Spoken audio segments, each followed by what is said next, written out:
On the first day of March in the year 1809, the United States of America existed as a nation of 17 states stretched along the Atlantic seaboard and extending westward into territories that remained largely unmapped by federal authority.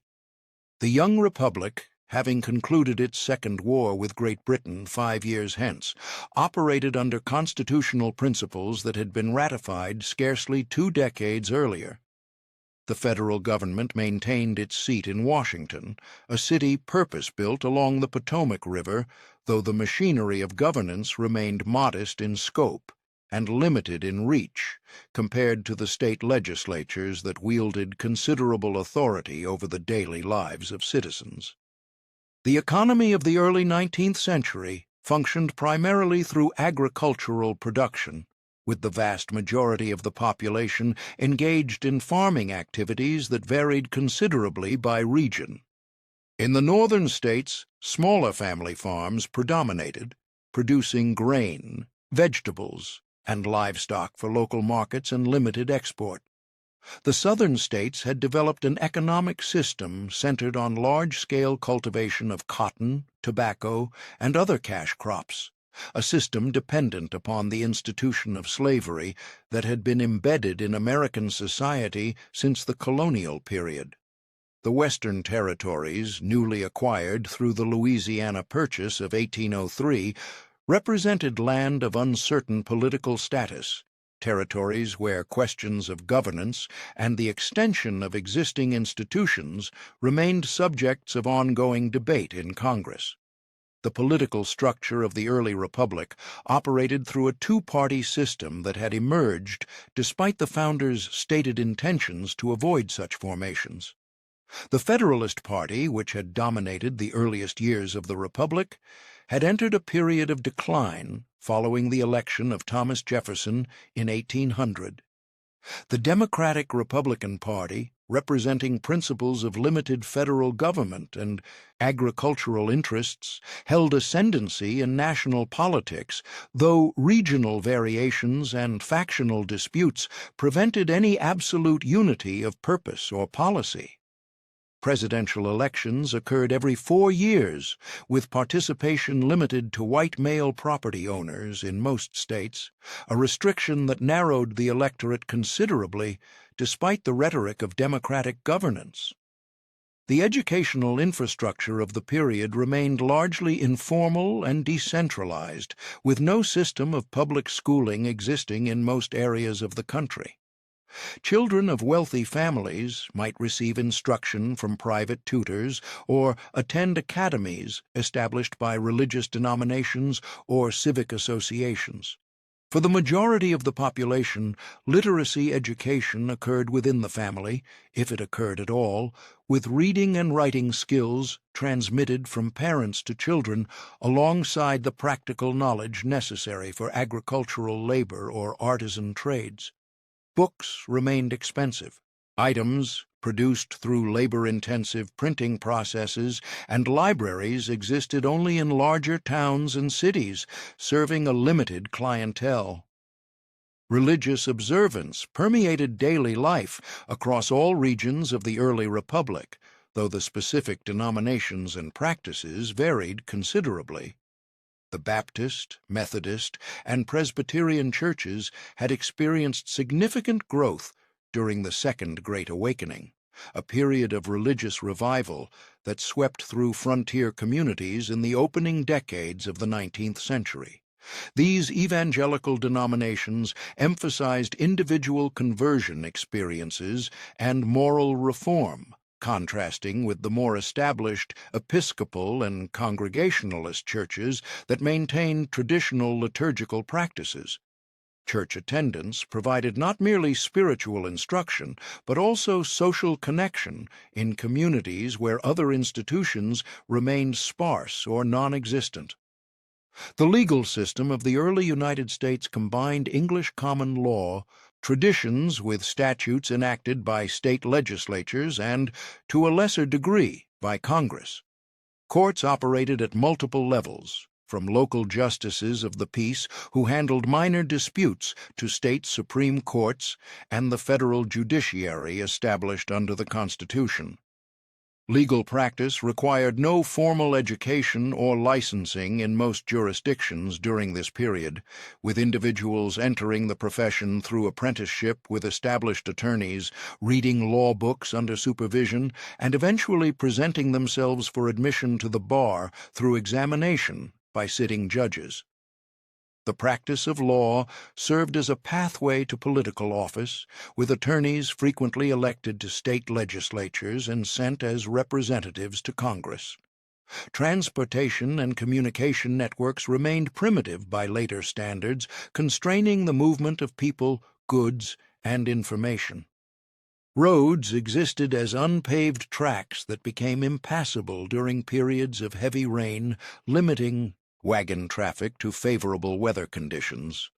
River systems provided the most reliable means of moving agricultural products to market, with flatboats and keelboats navigating the Ohio, Mississippi, and other waterways.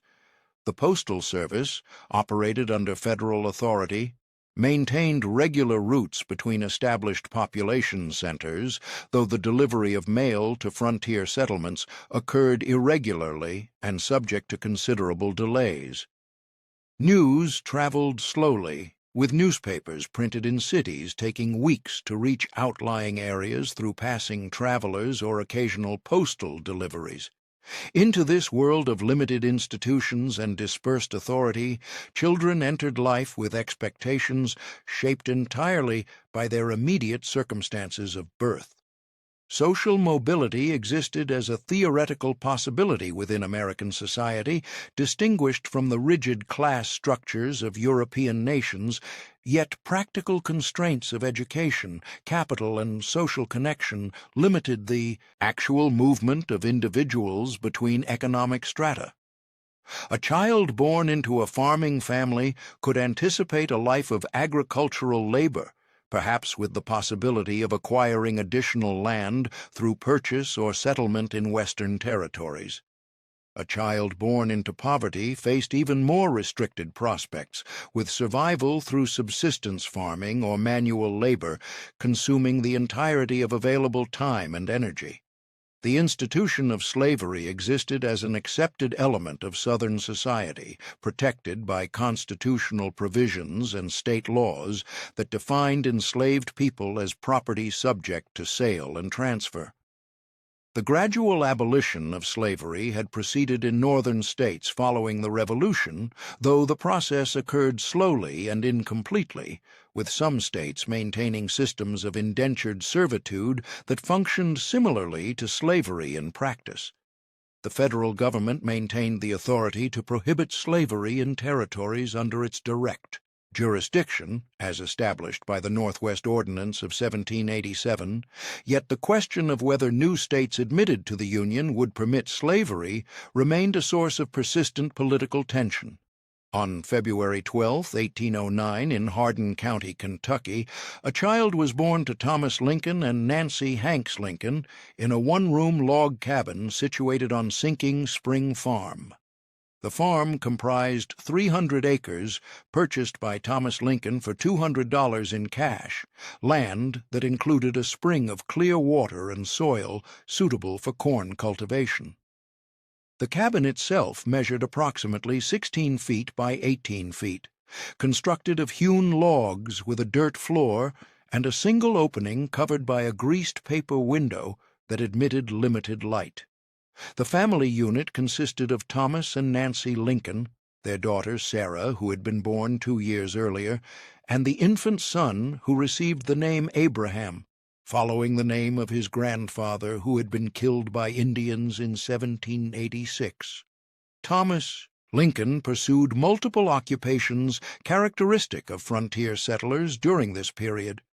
He worked as a farmer, cultivating corn and other crops on land that he cleared through laborious process of cutting trees and removing stumps.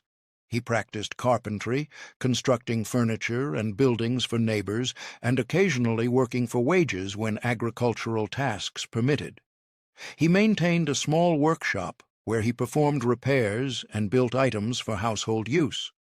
The economic position of the family remained precarious, dependent upon successful crops, available work, and the avoidance of illness or injury that would interrupt productive labor.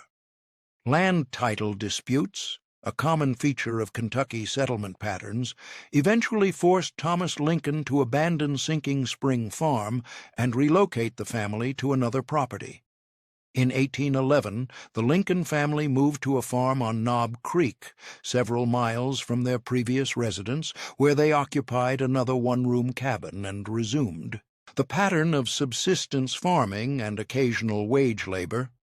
The land at Knob Creek provided bottomland suitable for corn planting, though floods periodically destroyed crops and forced the replanting of fields.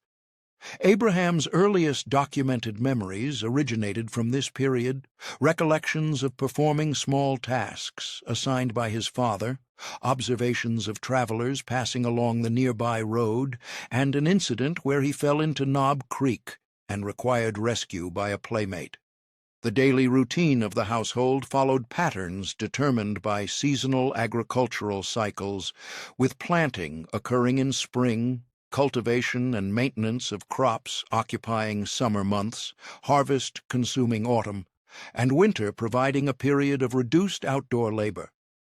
Education received no systematic provision during Abraham's early childhood. Nancy Hanks Lincoln possessed basic literacy skills and may have provided rudimentary instruction in reading to her children. Thomas Lincoln could sign his name, but apparently possessed limited reading ability. No schools operated in the immediate vicinity of Knob Creek, and the demands of agricultural labor left little time for formal learning activities. The knowledge transmitted within the family concerned practical matters of farming, hunting, and the various skills necessary for survival in a frontier environment. Religious instruction occurred through attendance at Baptist church services when practical, with exposure to biblical texts and religious teachings forming part of the cultural environment. In 1816, Thomas Lincoln made the decision to relocate the family once again, this time leaving Kentucky entirely and moving to Indiana, which had recently been organized as a territory and would achieve statehood in December of that year. The move stemmed from multiple factors, including ongoing difficulties with land titles in Kentucky, opposition to slavery that had created personal discomfort for Thomas Lincoln, despite his limited means, to effect change, and the availability of federal land that could be purchased through the General Land Office for prices lower than Kentucky property commanded. The family traveled approximately 100 miles through wilderness areas, crossing the Ohio River by ferry and proceeding overland to Spencer County, Indiana, where Thomas Lincoln had identified property suitable for settlement. The establishment of a homestead in Spencer County required extensive labor performed under primitive conditions. The family initially constructed a three-sided shelter, essentially a lean-to structure that provided minimal protection from weather, serving as temporary housing while Thomas Lincoln began the process of clearing land for a cabin and fields. The work of clearing forest land proceeded slowly, requiring the felling of trees with axes, removal of stumps through digging or burning, and the breaking of ground for planting. Abraham, at 7 years of age, participated in tasks appropriate to his size and strength, gathering firewood, carrying water, and assisting with animal care. The isolation of the new homestead exceeded what the family had experienced in Kentucky, with neighbors few and scattered across considerable distances. In the autumn of 1818, an illness struck the small settlement, a condition known as milk sickness that resulted from cattle consuming white snakeroot plants and passing the toxin through their milk.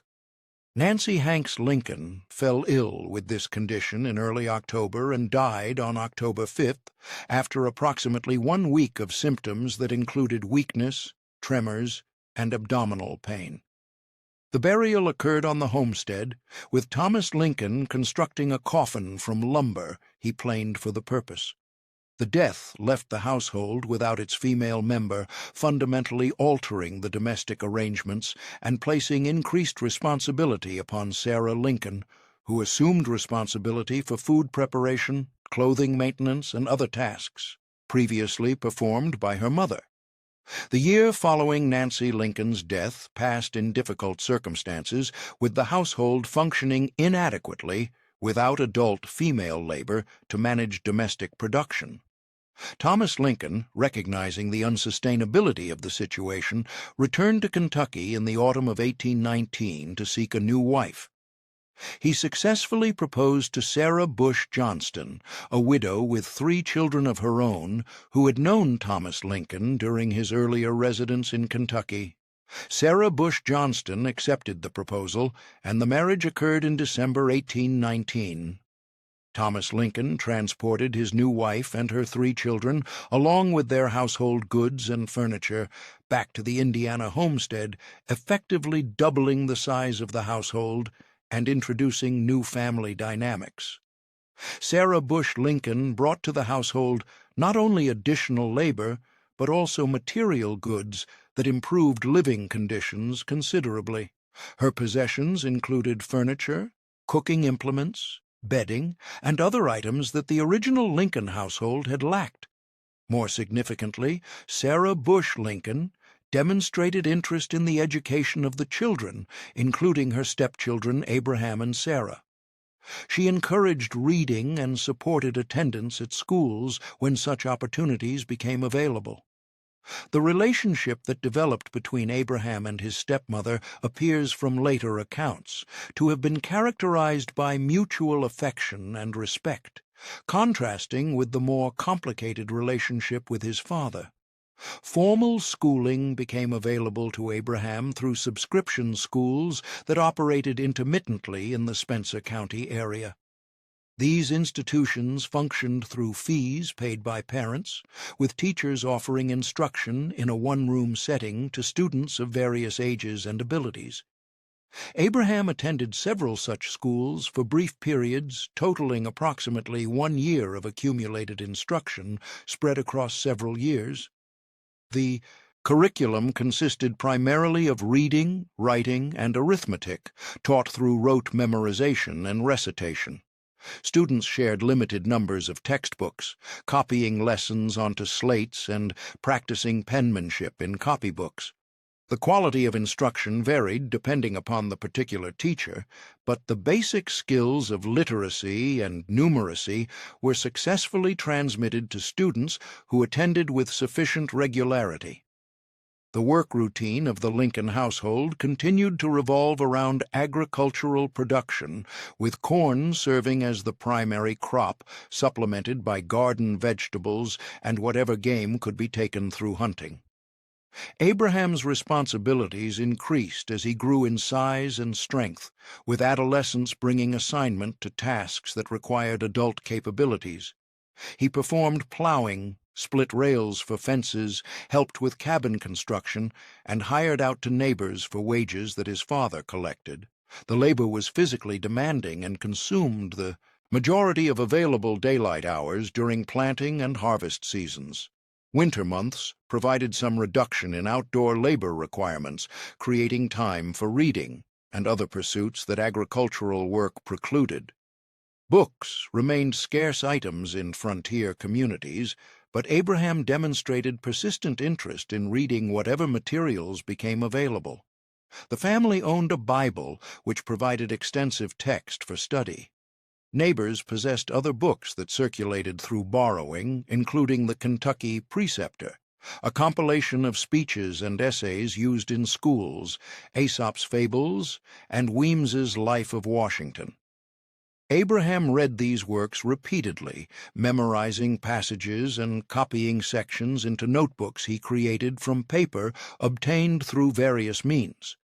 The reading occurred during evening hours, by firelight, during breaks from labor, and whenever circumstances permitted attention to be directed toward texts rather than immediate practical tasks.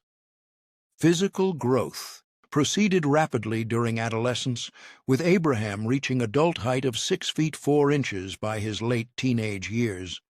The unusual height for the period, combined with physical strength developed through farm labor, created an impression of awkwardness that coexisted with considerable capacity for sustained physical work.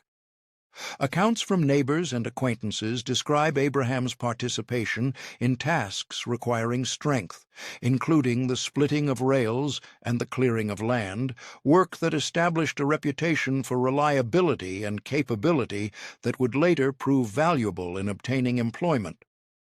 The social environment of Spencer County provided limited opportunities for interaction beyond the immediate family and scattered neighbors.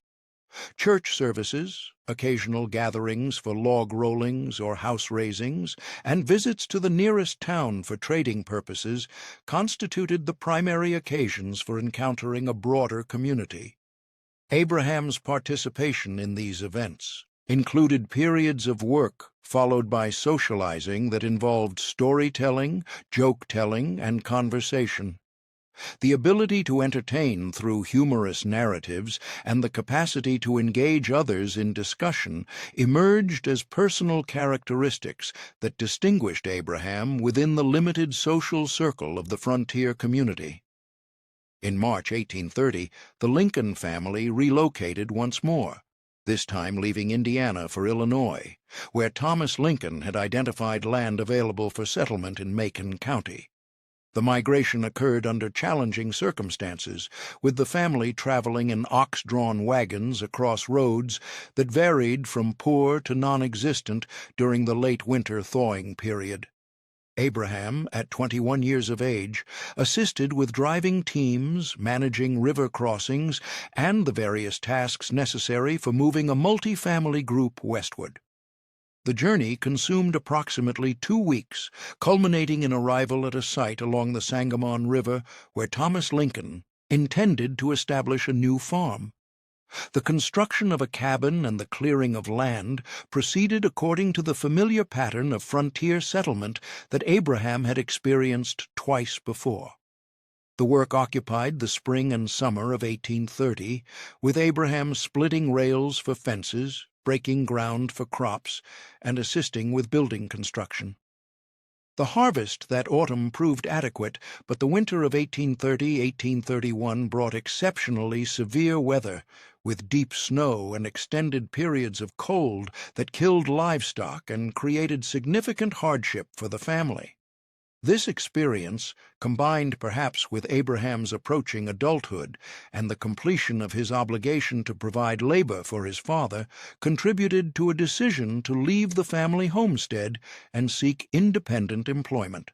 In the spring of 1831, Abraham accepted an offer to help pilot a flatboat loaded with cargo down the Sangamon River to the Illinois River, and thence to the Mississippi River and New Orleans. The employment came through Denton Offutt, a merchant and speculator who had hired Abraham along with his stepbrother John Johnston and cousin John Hanks to transport goods for sale in southern markets. The journey required approximately 3 months, with the flatboat departing in April and returning via steamboat in July. The work involved navigating the boat through river currents, managing the cargo, protecting goods from weather and theft, and completing the sale of items upon arrival in New Orleans. The New Orleans journey exposed Abraham to environments markedly different from the frontier communities of his upbringing. New Orleans functioned as a major port city with a population exceeding 40,000 inhabitants, including significant French-speaking and free black populations. The city's markets, commercial establishments, and diverse population provided contact with urban commercial life. The slave markets of New Orleans, where enslaved people were bought and sold as commodity items, presented direct observation of the institution that existed abstractly in the territories where Abraham had lived. The return journey by steamboat introduced travel by mechanized vessel, a contrast to the laborious downstream floating and poling that had characterized the outward journey. Upon return to Illinois, Abraham accepted employment from Denton Offutt to work as a clerk in a general store that Offutt planned to establish in New Salem, a village of approximately 25 families located along the Sangamon River. The position offered regular wages and relief from agricultural labor, representing a significant shift in occupational status. New Salem, though small, functioned as a commercial center for the surrounding rural area, with a mill, several stores, a tavern, and the various craftsmen and professionals necessary to serve a dispersed farming population. The store where Abraham worked sold dry goods, tools, foodstuffs, and other items on credit and for cash, maintaining accounts in a ledger and conducting transactions that required literacy and numeracy skills. The work routine at the store involved opening the establishment in morning, assisting customers with purchases, maintaining inventory, extending credit according to office policies, performing cleaning and maintenance of the premises, and closing accounts at day's end.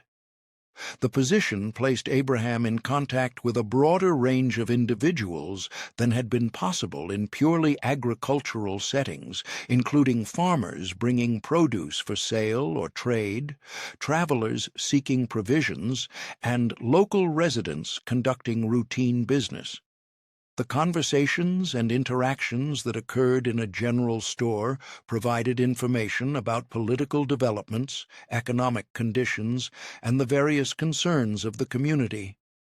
Boarding arrangements in New Salem placed Abraham in households where he rented sleeping space and took meals, a common arrangement for unmarried men, in frontier towns. The routine of meals and sleeping followed patterns set by the host families, with breakfast occurring at dawn, dinner at midday, and supper in evening after the store closed. The accommodations varied in quality, but generally consisted of a shared sleeping space with other boarders and simple meals based on available provisions. The cost of boarding consumed a portion of wages, leaving limited funds for other purposes, though the absence of major expenses for an unmarried man without property allowed for some accumulation of small savings. During the period of employment at Offutt's store, Abraham joined the New Salem Debating Society, an organization that met to discuss questions of politics, literature, and philosophy according to formal debating procedures. The meetings occurred in evening hours, with members taking positions on assigned questions and presenting arguments according to established rules of order. Participation in the debating society provided practice in public speaking, exposure to political and philosophical ideas through the arguments presented, and social connection with the more educated members of the New Salem community. The skills developed through debating activities would later prove essential in legal and political careers. The Illinois militia system required enrollment of able-bodied white male citizens between specified ages, creating an obligation for military service in cases of emergency. In 1832, Governor John Reynolds issued a call for militia volunteers to respond to conflicts with Sauk and Fox Indians led by Black Hawk, who had recrossed the Mississippi River into Illinois, contrary to treaties that had required their removal to lands west of the river.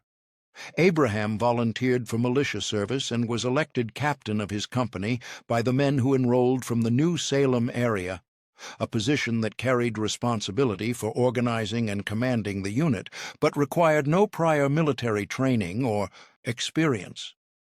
The Black Hawk War Service extended from April through July 1832, with Abraham's company mustering into federal service and marching northward toward the area of conflict. The company experienced no combat engagement, spending the period of enlistment marching, establishing camps, and performing routine duties associated with military operations. Abraham's term of service expired through the completion of the initial enrollment period, though he subsequently re-enlisted twice for shorter terms as a private soldier rather than officer.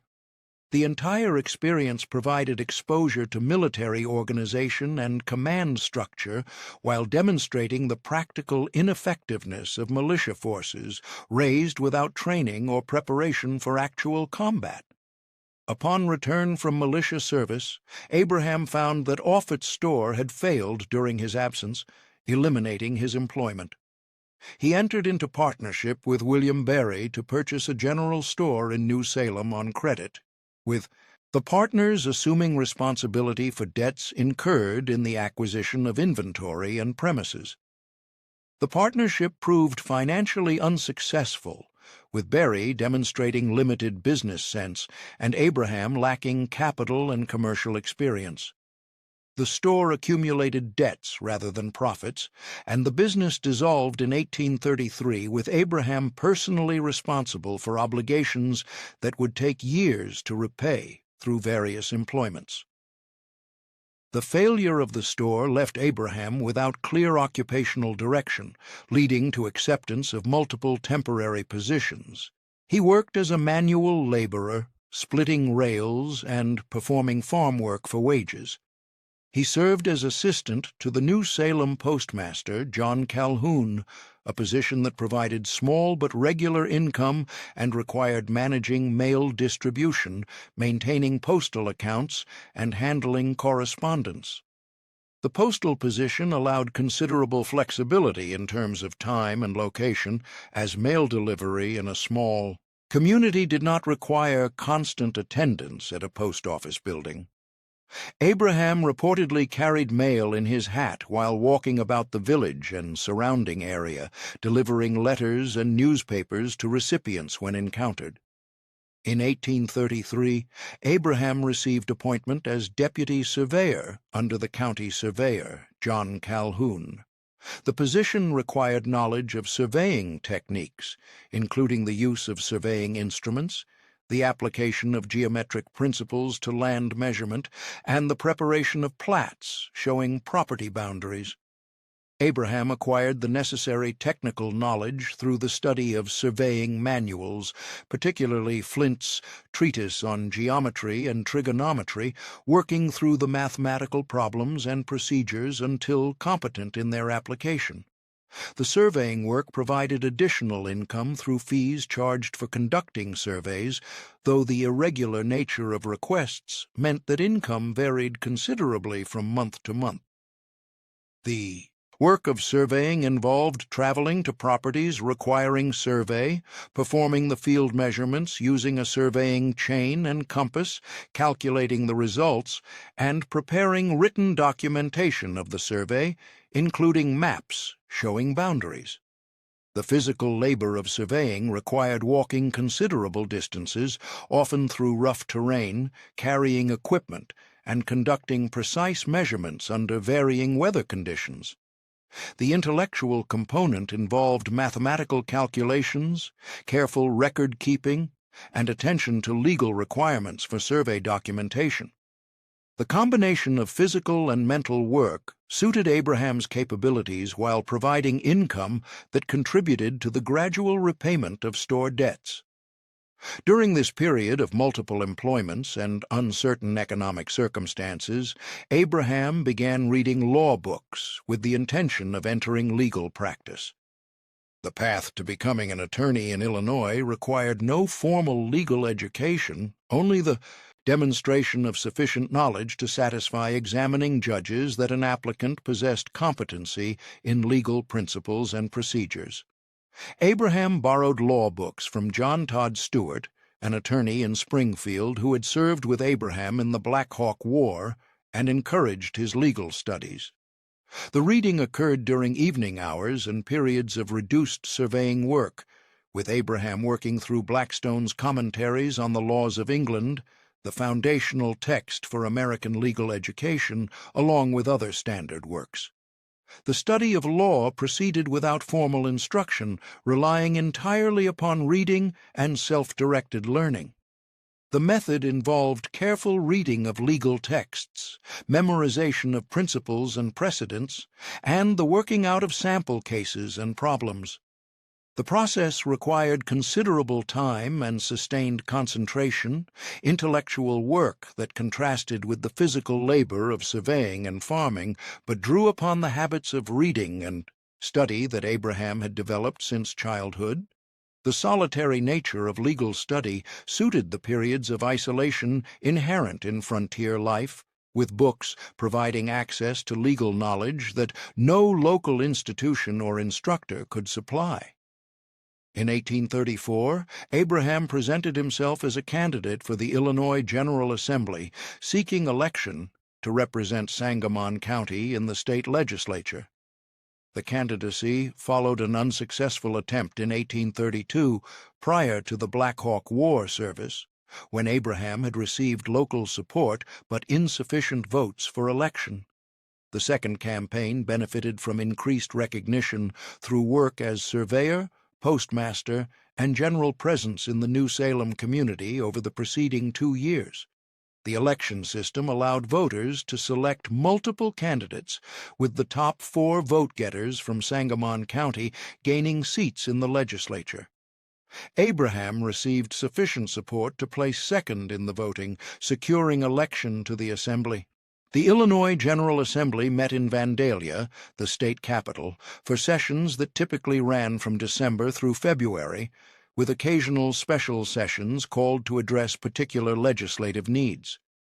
The compensation for legislators consisted of $3 per day during sessions plus travel allowance, modest sums that required members to maintain other sources of income during the months when the legislature was not in session.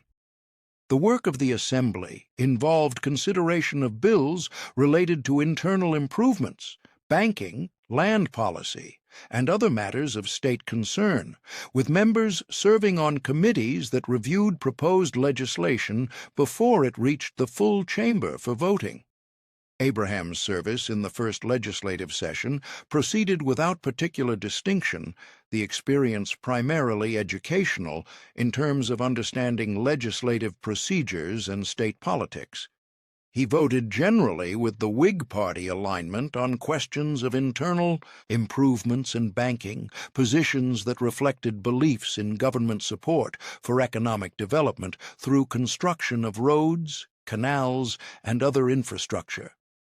The Whig Party represented opposition to the Democratic Party of Andrew Jackson, advocating for protective tariffs, national banking, and government-sponsored improvements, policies that appealed to commercial interests and those who saw development requiring governmental action rather than pure private initiative. During the 1834-1835 legislative session, Abraham continued his legal studies, reading law books during evening hours in Vandalia and seeking guidance from fellow legislators who practiced law. The combination of legislative service and legal study provided exposure to both the creation of laws through the legislative process and the application of laws through legal practice, dual perspectives that would inform later professional work. The legislative sessions also provided contact with political figures from across Illinois, establishing relationships that would prove valuable in subsequent political activities. In September 1836, Abraham received his license to practice law, having satisfied the examining judges of his competence in legal knowledge. The license permitted practice before Illinois courts, opening a new professional avenue that promised greater income potential than surveying or other manual work. The initial practice occurred in New Salem and surrounding towns, handling minor cases and legal matters for local clients. The work involved drafting documents, representing clients in justice of the peace courts, and occasionally arguing cases in circuit courts when they traveled to hold sessions in different counties. In 1837, Abraham made the decision to relocate from New Salem to Springfield, the new state capital to which the seat of government had been moved from Vandalia. The relocation reflected both professional calculation and practical necessity. New Salem had declined as a community, with businesses closing and residents moving to other locations. Springfield, by contrast, represented a growing town with expanded opportunities for legal practice.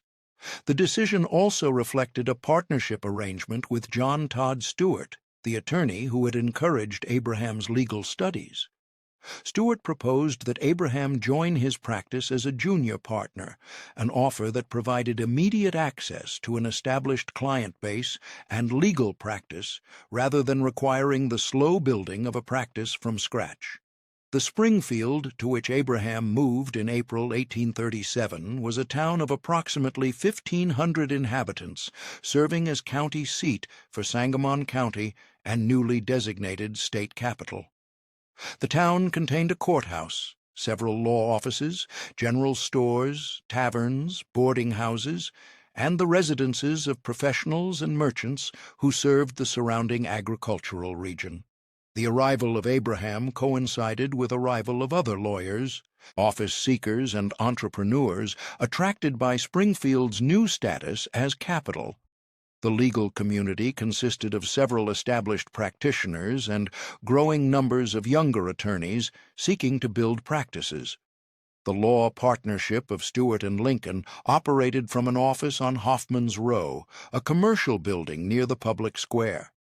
The practice handled a variety of legal matters typical of frontier practice: debt collection, land disputes, estate settlements, divorce proceedings, and occasional criminal defense.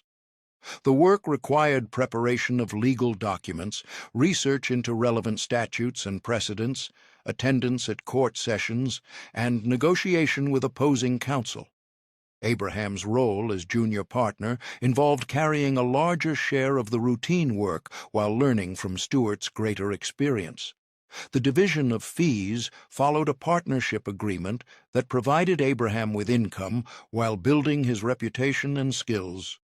The Illinois court system operated through a circuit system in which judges traveled from county to county on a regular schedule, holding court sessions in each county seat. Attorneys also traveled the circuit, following the court from county to county to represent clients and argue cases. The circuit schedule typically involved being away from home for weeks at a time, traveling by horseback or buggy between county seats, lodging in taverns or private homes, and moving from one courtroom session to another across an extensive geographic area.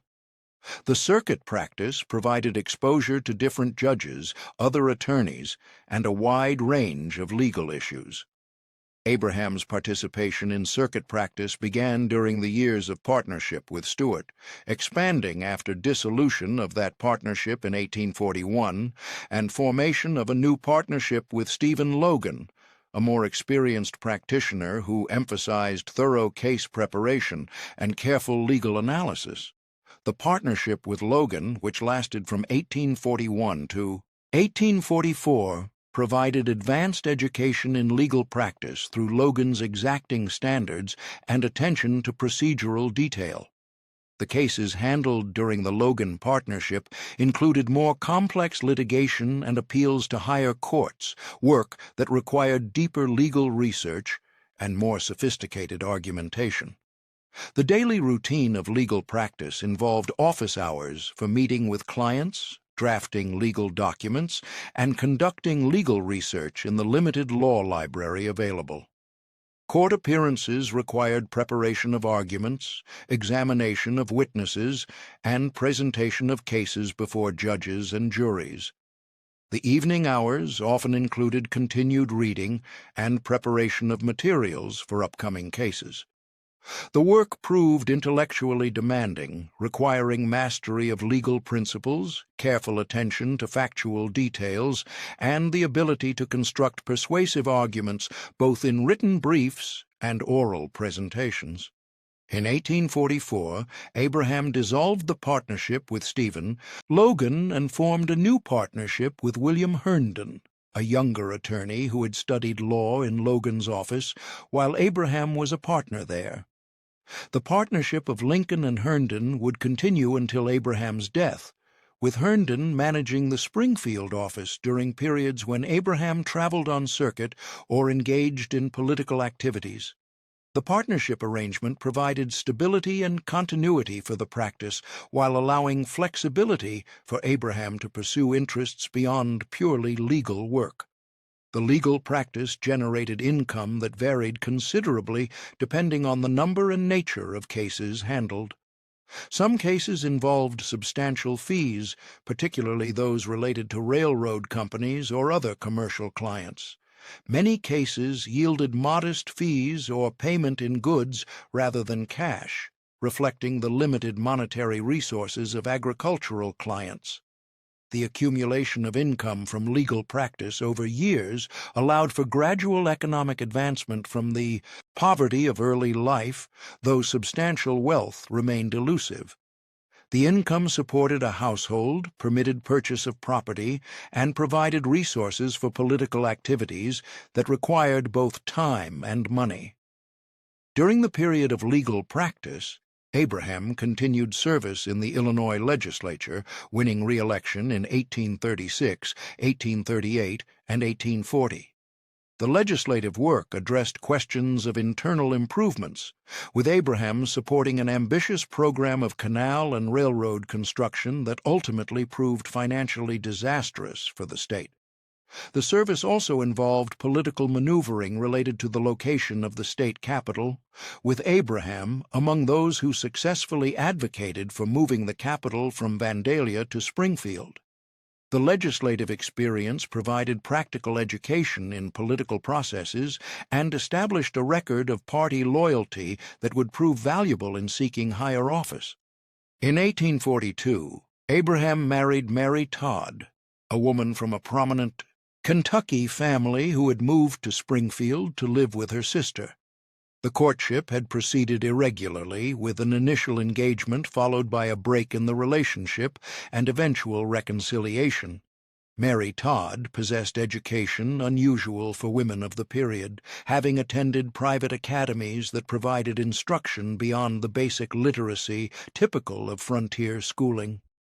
Her family connections included political figures and successful merchants, placing her in a social stratum above Abraham's origins. The marriage occurred on November 4, 1842, at the home of Mary's sister, with a small group of family and friends in attendance. The establishment of a household required obtaining suitable lodging, which initially consisted of a room at the Globe Tavern, a boarding house where meals were provided, and domestic services handled by the establishment's staff. The boarding house arrangement, while common for newlyweds of limited means, proved less than ideal for a growing family. Mary became pregnant within the first months of marriage, giving birth to their first child, Robert Todd Lincoln, in August 1843. The birth created new domestic responsibilities and increased need for more permanent housing. In 1844, the Lincoln family moved from the Globe Tavern to a rented house, and in 1846 purchased a home at 8th and Jackson Streets in Springfield, a 1.5-story dwelling that would serve as their residence for the remainder of their time in Illinois.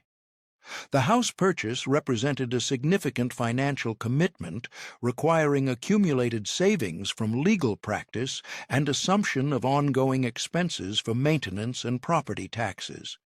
The home provided space for the growing family and established a permanent domestic establishment suitable for a professional man with political ambitions. The domestic life of the Lincoln household followed patterns typical of middle-class families in mid-19th century American towns. Mary managed household affairs, including food preparation, clothing maintenance, and supervision of any hired domestic help that the family could afford. Abraham's legal practice required extensive travel on the circuit, leaving Mary alone with the children for weeks at a time during the court sessions that occurred twice yearly in each of the 14 counties comprising the 8th Judicial Circuit. The absences created household management challenges and placed the burden of child-rearing primarily upon Mary. In 1846, Abraham secured election to the United States House of Representatives, winning a contest for the Whig Party nomination that had been arranged through a rotation system among party leaders in the district. The election campaign occurred during a period of national expansion and controversy over the Mexican War, which had commenced in May 1846, following disputes over the Texas boundary and American annexation of Texas.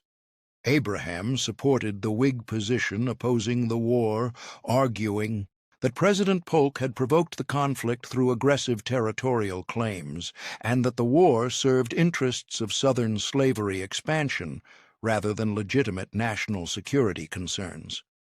Service in the House of Representatives required relocation to Washington City for the duration of congressional sessions, which in the 1840s ran from December through spring of the following year. Abraham traveled to Washington in late 1847, taking lodgings at a boarding house on Capitol Hill, where several other Whig representatives resided.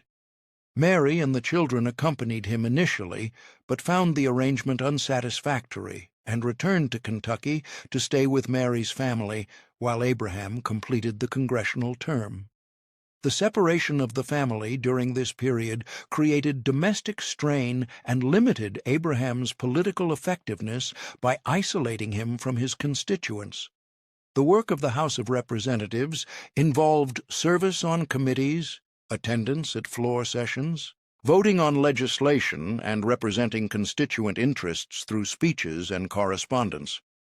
Abraham served on the Committee on Expenditures in the War Department and participated in debates on various subjects, though his impact remained limited by his status as a first-term member of the minority party.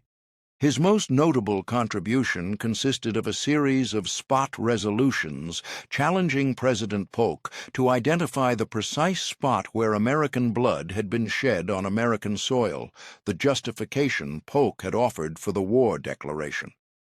The resolutions received little attention beyond criticism from Democratic newspapers. The congressional term proved politically costly. Abraham's opposition to the Mexican War, while consistent with Whig Party principles, conflicted with popular support for the war in Illinois. Democratic newspapers characterized his position as unpatriotic and insufficiently supportive of American soldiers fighting in Mexico. The criticism damaged his standing in the district and contributed to a decision not to seek re-election, adhering to the rotation agreement that had secured the nomination, but also reflecting recognition that re-election prospects had deteriorated significantly. After completing the congressional term in March 1849, Abraham returned to Springfield and resumed full-time legal practice. The years following the congressional service brought renewed attention to legal work and reduced involvement in active politics. The law practice flourished during this period, with Abraham handling an increasing number of cases, including representation of railroads and other corporations, alongside individual clients. The circuit riding continued, with twice-yearly trips around the circuit consuming months away from Springfield. The income from legal practice increased, providing greater financial security for the household and resources to expand the Springfield residence. The domestic life during the 1850s included the births of 3 additional children: Edward Baker Lincoln in 1846, who died in 1850 at age 3, William Wallace Lincoln in 1850, and Thomas "Tad" Lincoln in 1853. The death of Edward from what was likely tuberculosis brought grief to the household and created strain in the marriage. Mary responded to the loss with extended mourning that worried family members and friends. Abraham's frequent absences on the circuit during this period left Mary to manage household affairs and care for the surviving and new children with limited support.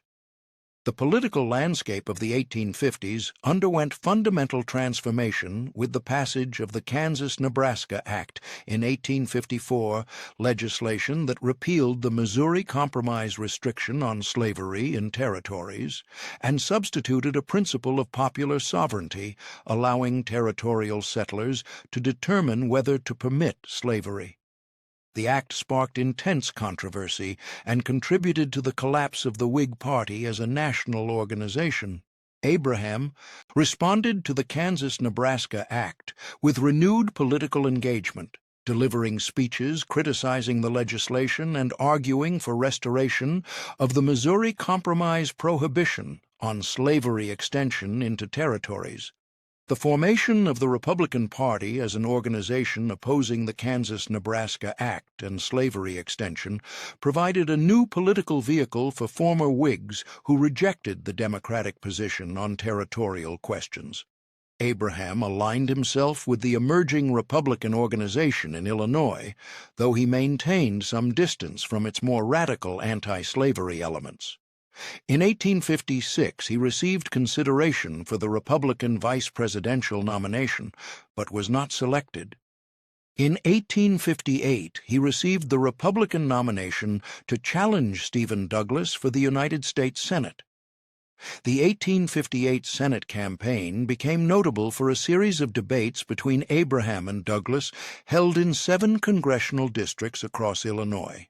The debates addressed fundamental questions about slavery and its extension, with Abraham arguing for placing slavery in a position where the public mind would rest in belief of its ultimate extinction, while Douglas defended popular sovereignty and the right of territorial settlers to decide the slavery question. The debates attracted national attention and provided Abraham with platform to articulate positions on slavery and constitutional questions that would define his political identity. The Illinois legislature, which selected senators under the constitutional system in place until 1913, returned Douglas to the Senate following the November elections, despite Republican candidates for the legislature receiving a plurality of the popular vote statewide. The loss disappointed Abraham and Republican supporters, though the campaign had elevated Abraham's national profile and established him as a major figure in Republican politics. The published texts of the debates circulated widely, providing Republicans with arguments against Douglas's popular sovereignty doctrine and establishing Abraham as a potential candidate for higher office. In 1859 and early 1860, Abraham delivered speeches in multiple states, including Ohio, Wisconsin, Kansas, and New York, addressing Republican audiences and developing the arguments against slavery extension that had been central to the Douglas debates. The speeches emphasized the moral wrong of slavery while maintaining a moderate position on immediate abolition and constitutional authority of the federal government over slavery in states where it already existed. The New York speech, delivered at Cooper Union in February 1860, received particular attention for its careful historical analysis of the founders' views on slavery and federal power, establishing Abraham's credibility with Eastern Republicans who might otherwise have dismissed him as a Western politician of limited sophistication. The Republican National Convention met in Chicago in May 1860 to select a presidential nominee. The leading candidate, William Seward of New York, faced opposition from delegates who considered him too radical on slavery questions and too closely associated with anti-slavery extremists. Abraham emerged as an alternative candidate acceptable to multiple factions within the party, moderate enough to avoid alienating conservative Republicans and former Whigs, opposed to slavery extension strongly enough to satisfy anti-slavery elements, and from a Western state that Republicans needed to carry in the general election. The convention nominated Abraham on the 3rd ballot after complex negotiations among state delegations. The presidential campaign of 1860 occurred within a political system fragmenting along sectional lines, with 4 candidates competing for electoral votes: Abraham Lincoln for the Republicans, Stephen Douglas for Northern Democrats, John Breckinridge for Southern Democrats, and John Bell for the Constitutional Union Party. The Republican strategy focused on carrying northern states while making no effort to campaign in the South, where Republican organization barely existed and Lincoln's name did not appear on ballots in most southern states. The Northern Democratic campaign faced the challenge of competing against Republicans in free states while defending popular sovereignty against Southern Democrats who demanded federal protection for slavery in territories. Abraham remained in Springfield during the campaign, following the custom that candidates for president did not actively campaign on their own behalf. The work of the campaign fell to party organizations, surrogate speakers, and newspaper editors who promoted the Republican platform and Abraham's candidacy. The campaign literature emphasized opposition to slavery extension, support for protective tariffs, free homestead legislation, and internal improvements, policies designed to appeal to diverse constituencies including farmers, industrial workers, and commercial interests. The representation of Abraham drew upon his humble origins and self-made success to present an image of opportunity and upward mobility available under free labor. The November election resulted in Abraham's victory in the Electoral College, despite receiving less than 40% of the popular vote nationally. The Republican sweep of northern states provided sufficient electoral votes for election, even with complete exclusion from southern states. The victory triggered immediate responses in southern states, where political leaders had threatened secession if Republicans won the presidency. South Carolina initiated secession proceedings in December 1860, formally withdrawing from the Union on December 20th. Other southern states followed in January and February 1861, forming the Confederate States of America with Jefferson Davis as president. The period between the November election and the March inauguration, approximately 4 months, created a constitutional vacuum in which the outgoing Buchanan administration held executive authority but lacked political support or clear policy direction for addressing secession. Abraham remained in Springfield during most of this period, preparing for the assumption of office while avoiding public statements that might complicate the political situation. The silence frustrated both Republicans who wanted firm commitment to preserve the Union and moderates who hoped for compromise that might prevent war. The preparation for office included selection of cabinet members, consultation with Republican leaders about patronage appointments, and study of the complex administrative and political challenges that would confront the new administration. The journey from Springfield to Washington in February 1861 occurred amid credible threats of assassination and widespread uncertainty about whether the inauguration would occur peacefully. Abraham traveled by train through multiple states, stopping in cities to deliver brief remarks that expressed determination to preserve the Union while disclaiming any intention to interfere with slavery in states where it existed. Security concerns led to alteration of the travel route through Baltimore, where intelligence reports indicated organized plots to prevent Abraham from reaching Washington. The circumvention of Baltimore through unscheduled travel attracted criticism and ridicule, but allowed safe arrival in Washington on February 23, 1861. The inauguration on March 4, 1861, proceeded under military guard, with troops positioned to prevent disruption of the ceremony. The inaugural address attempted to reassure Southerners that the administration would not threaten slavery in states while asserting that secession was unconstitutionally invalid and that the Union remained perpetual. The address concluded with an appeal to the better angels of our nature to preserve bonds of affection, though the rhetorical plea could not overcome the fundamental conflicts that had already led 7 states to secede and organize a separate government. The immediate crisis facing the new administration concerned federal installations in seceded states, particularly Fort Sumter in Charleston Harbor, where a federal garrison remained surrounded by Confederate forces demanding surrender. The decision whether to resupply the fort or withdraw the garrison carried consequences for maintaining federal authority and for the possibility of war. The cabinet divided on the question, with some members favoring evacuation to avoid conflict, while others supported resupply as necessary assertion of federal authority. Abraham ultimately decided to resupply the fort with provisions only, informing South Carolina authorities of the intention while pledging not to send military reinforcements unless the resupply effort met resistance. The Confederate response consisted of bombardment of Fort Sumter beginning on April 12, 1861, an attack that forced garrison surrender after 34 hours and provided the decisive moment that made war inevitable. Abraham responded by calling for 75,000 militia to suppress the rebellion, a call that prompted 4 additional Southern states to secede and join the Confederacy while securing commitment from remaining states to support the Union. The outbreak of war created immediate challenges of organizing military forces, securing border states, preventing European recognition of the Confederacy, and defining war objectives that would sustain Northern commitment to a potentially lengthy conflict.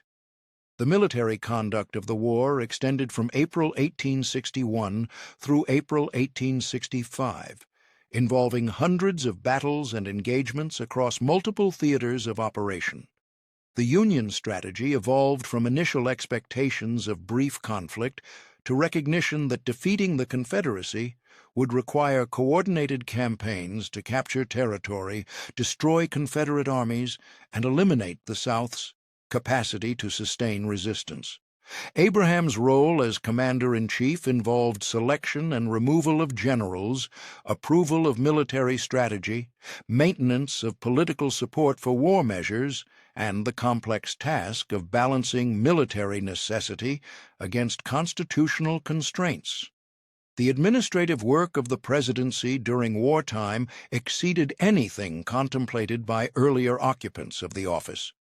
Abraham met daily with cabinet members, military officers, members of Congress, office seekers, and ordinary citizens who sought presidential intervention in various matters. The correspondence requiring attention grew to overwhelming volume, with requests for patronage appointments, pleas for clemency from soldiers facing military justice, policy disputes requiring executive decision, and the endless details of managing a government conducting war while maintaining normal functions. The physical toll of this work manifested in visible aging, weight loss, and exhaustion that concerned those who observed Abraham's deteriorating appearance. The development of military strategy occupied significant presidential attention, particularly during the period when Union armies experienced repeated defeats in the Eastern Theater despite superior resources. The succession of commanding generals in the Army of the Potomac reflected Abraham's frustration with inadequate aggressiveness and failure to pursue Confederate forces after battles. The appointment of Ulysses Grant as General-in-Chief in March 1864 provided a military leader whose strategic vision and willingness to sustain offensive operations aligned with Abraham's understanding of what the war required. The coordination of operations across multiple theaters under Grant's direction represented the strategic approach necessary to defeat the Confederacy. The question of slavery's relationship to the war evolved from initial administration position that the war aimed solely to preserve the Union. Political pressure from abolitionists, military arguments that undermining slavery would weaken the Confederacy, and moral conviction that the war should accomplish permanent destruction of slavery led to the Emancipation Proclamation announced in September 1862 after the Battle of Antietam and effective January 1, 1863. The proclamation declared enslaved people in rebel states to be free, transforming the war into an explicit conflict over slavery while exempting border states, where slavery remained legal, and the federal government maintained authority. The political management of the war required maintaining support within a fractious Republican coalition that included radicals demanding immediate abolition and conservatives uncomfortable with emancipation, while also courting war Democrats willing to support Union restoration but opposed to Republican policies. Abraham's approach combined flexibility in tactics with firmness on essential objectives, willingness to tolerate criticism and disagreement while pursuing policies he deemed necessary, and the capacity to articulate war aims in ways that sustained public commitment despite mounting casualties and disruption. The 1864 presidential campaign occurred amid military stalemate and war weariness that created serious possibility of Democratic victory on a platform calling for armistice and peace negotiations. The Democratic nomination of George McClellan, the former general whom Abraham had removed from command, posed a threat both because of McClellan's personal popularity and because the peace platform appealed to voters exhausted by 3 years of war. Military victories in September and October, particularly Sherman's capture of Atlanta, transformed the political landscape and secured Abraham's re-election with substantial electoral majority. The physical condition of Abraham during the final year of his life reflected the accumulated toll of 4 years managing war. Photographs from early 1865 show marked aging with deeply lined face, sunken cheeks, and expression suggesting exhaustion.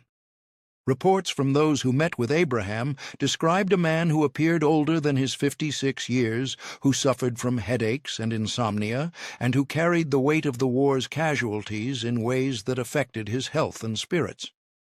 The work continued without respite, with the pressing business of concluding the war and planning for reconstruction consuming available time and energy. The surrender of Robert E. Lee's Army of Northern Virginia on April 9, 1865, effectively ended major combat operations, though Confederate forces remained in the field elsewhere, and the formal conclusion of hostilities required additional surrenders and proclamations. The victory brought relief and celebration in northern cities, with illuminations and public gatherings marking the Union's preservation and slavery's destruction. Abraham participated in public events in Washington, delivering brief remarks from the White House about Reconstruction policy and the need for generosity in restoring Southern states to the Union. On the evening of April 14, 1865, Abraham attended a performance of the play Our American Cousin at Ford's Theater in Washington, accompanied by Mary and 2 guests. The outing represented rare recreation during a period otherwise consumed by work related to demobilization and Reconstruction planning. The presidential box at the theater provided a semi-private viewing area, though visibility from the audience made the president's presence known to all in attendance. The performance proceeded through multiple acts, with Abraham reportedly enjoying the comedy, despite the distractions that must have occupied his thoughts. John Wilkes Booth, an actor and Confederate sympathizer who had plotted to kidnap Abraham earlier in the war, had reformulated his plans into an assassination conspiracy following the Confederacy's collapse.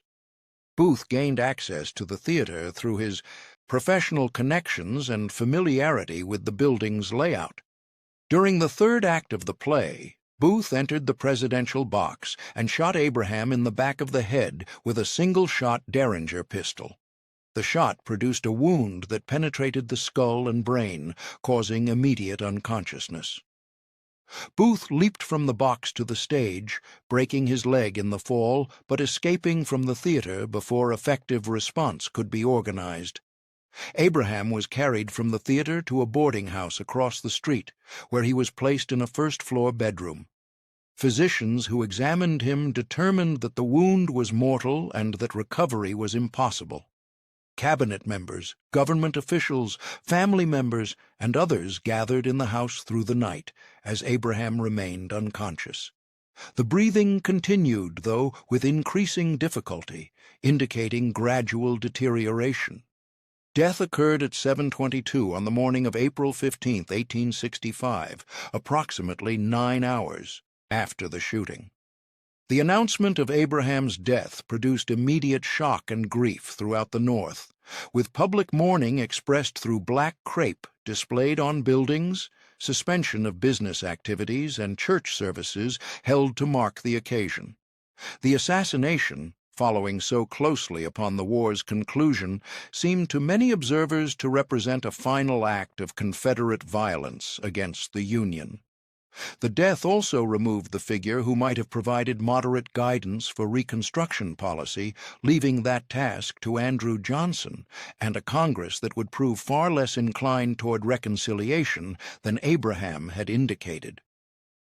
The funeral arrangements included lying in state at the White House, a public funeral service, and then an extended journey back to Springfield for burial. The funeral train departed Washington on April 21, 1865, following a circuitous route that passed through Baltimore, Harrisburg, Philadelphia, New York, Albany, Buffalo, Cleveland, Columbus, Indianapolis, and Chicago before arriving in Springfield on May 3rd. At each stop, the casket was removed from the train for public viewing, allowing hundreds of thousands of citizens to pay respects. The displays of mourning along the route demonstrated the emotional impact of the assassination and the symbolic importance Abraham had achieved through the war. The burial occurred in Oak Ridge Cemetery in Springfield on May 4, 1865, following a funeral service at the state capitol building. The interment was temporary, pending construction of a permanent monument that would take years to complete. The creation of the tomb and monument required fundraising, design competitions, construction delays, and eventual completion in 1874 of a structure deemed inadequate, leading to reconstruction that produced the current monument, completed in 1901. The immediate political aftermath of the assassination involved prosecution of the conspiracy members, with 8 individuals tried by military commission for their roles in the plot to kill Abraham and other government officials. 4 received death sentences and were hanged in July 1865. 4 received prison sentences of varying lengths. John Wilkes Booth had been killed by federal troops on April 26 while attempting to evade capture in Virginia. The trials and executions provided some sense of justice accomplished, though the broader questions about Confederate responsibility for the assassination and the appropriate response to Southern rebellion remained contested. The historical assessment of Abraham's presidency began immediately upon his death and has continued through subsequent generations with varying interpretations reflecting changing political contexts and historical perspectives. The immediate post-assassination period produced hagiographic accounts emphasizing martyrdom and depicting Abraham as savior of the Union. Later 19th-century accounts, written during the period of sectional reconciliation, tended to minimize the conflict over slavery and emphasize Abraham's role in preserving national unity. 20th-century scholarship examined the constitutional questions surrounding executive power during wartime, the evolution of policy toward slavery and emancipation, and the political management of the war effort. The growth of Abraham's reputation to symbolic status in American political culture occurred gradually, with particular moments and uses shaping the public memory. The Gettysburg Address, delivered in November 1863 at the dedication of a soldiers' cemetery, received limited attention at the time, but later achieved canonical status as expression of democratic ideals and the meaning of the war. The second inaugural address, delivered in March 1865, articulated a theological interpretation of the war as divine punishment for slavery and called for reconciliation with malice toward none, with charity for all, language that would be frequently invoked in later discussions of national unity. The physical memorials constructed to honor Abraham's memory included the Lincoln Memorial in Washington, completed in 1922, a structure that placed a seated statue within a temple-like building inscribed with texts from the Gettysburg Address and Second Inaugural. The memorial became a site for political events and protests, including Marian Anderson's 1939 concert after she had been denied use of Constitution Hall, and Martin Luther King Jr.'s 1963 I Have a Dream speech during the March on Washington for Jobs and Freedom. These uses connected Abraham's legacy to later struggles for civil rights and racial equality. The scholarship on Abraham's presidency in the Civil War era has produced extensive documentation of the military campaigns, political developments, social changes, and ideological conflicts of the period.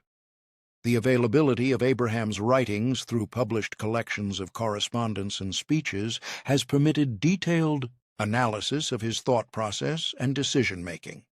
Historians have debated questions of inevitability versus contingency, the role of individual agency versus structural forces, and the extent to which the war accomplished or failed to accomplish a transformation of American society.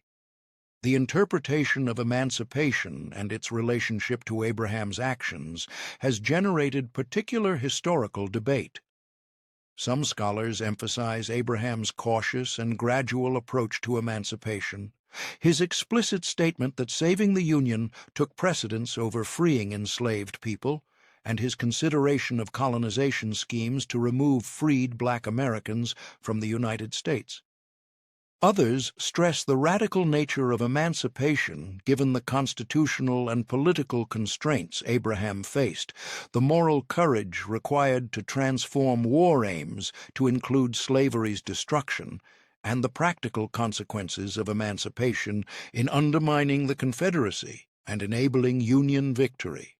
The memory of Abraham in American political discourse has served various purposes depending on the particular moment and political needs.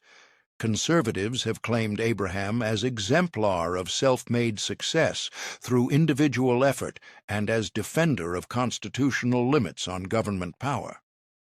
Progressives have emphasized Abraham's expansion of federal authority and his role in destroying an unjust social system. Different racial communities have related to Abraham's legacy in complex ways, with African Americans viewing him as the great emancipator, while also recognizing the limitations of his racial views and the incomplete nature of the freedom achieved through emancipation. The Civil War and emancipation fundamentally altered the structure of American federalism and the relationship between national government and individual rights. The 13th Amendment, which abolished slavery throughout the United States, represented a constitutional change that eliminated the contradiction between slavery and declared principles of human equality. The 14th Amendment, which established birthright citizenship and equal protection under law, and the 15th Amendment, which prohibited denial of voting rights based on race, further transformed the constitutional framework, though the enforcement of these amendments remained contested and incomplete for generations after their ratification. The long-term economic and social consequences of the war included the destruction of the Southern plantation system, the disruption of agricultural production, the creation of a national banking system, the expansion of federal authority over commerce and industry, and the acceleration of industrialization in the northern states. These changes established the foundations for the emergence of the United States as an industrial power in the late 19th century, developments that Abraham did not live to witness, but to which his policies contributed through support for protective tariffs, transcontinental railroad construction, and the creation of the Department of Agriculture and land-grant colleges. The question of what might have occurred had Abraham survived the assassination and presided over Reconstruction has generated historical speculation. His stated preference for rapid restoration of Southern states to the Union, with minimal requirements beyond acceptance of emancipation, suggests that Reconstruction under his leadership might have proceeded differently than under the radical Republican program that eventually emerged. Whether Abraham could have maintained such a moderate approach in the face of Southern resistance to black rights and congressional Republican demands for harsher measures remains unknowable, though his demonstrated capacity for political adaptation suggests he might have navigated the competing pressures more successfully than Andrew Johnson managed. The preservation of the Union and the destruction of slavery stand as the defining accomplishments of Abraham's presidency, achievements of sufficient magnitude that they have overshadowed other aspects of the administration and the broader life that preceded the presidential years. The rail-splitter origins, the self-education through borrowed books, the circuit-riding legal practice, the political debates, and the domestic life largely disappeared from public memory, replaced by the simplified narrative of a martyred president who saved the Union and freed the enslaved. The complexity of the historical figure, the limitations and contradictions alongside the genuine achievements, emerged only through careful historical work that moved beyond the mythologized version.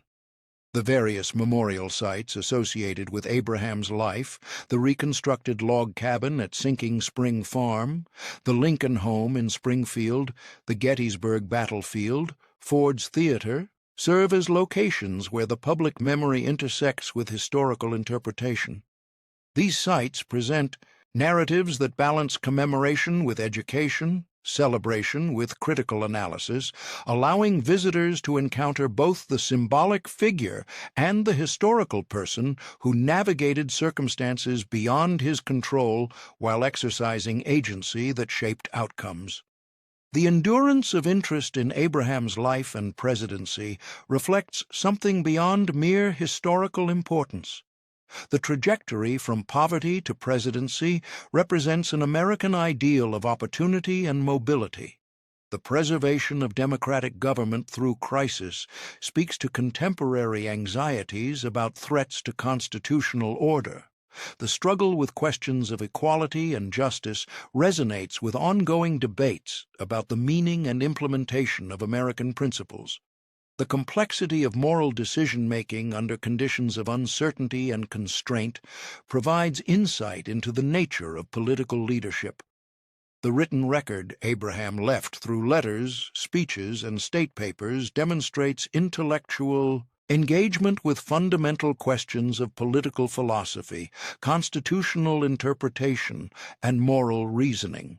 The capacity to articulate complex ideas in clear language accessible to diverse audiences distinguished him from many political figures and contributed to his lasting influence on American political rhetoric.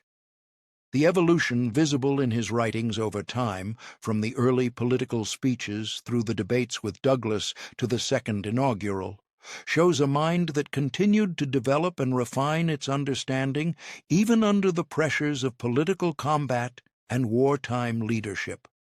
The image of Abraham in popular culture has varied from the serious statesman to the folksy storyteller, from the martyred savior to the practical politician. These different representations coexist, sometimes uneasily, reflecting different aspects of the historical record and different needs in the present for certain kinds of historical figures. The multiplication of images makes impossible any single authoritative version, leaving instead a contested and complicated legacy that continues to generate new scholarship, new memorials, and new invocations in political debate.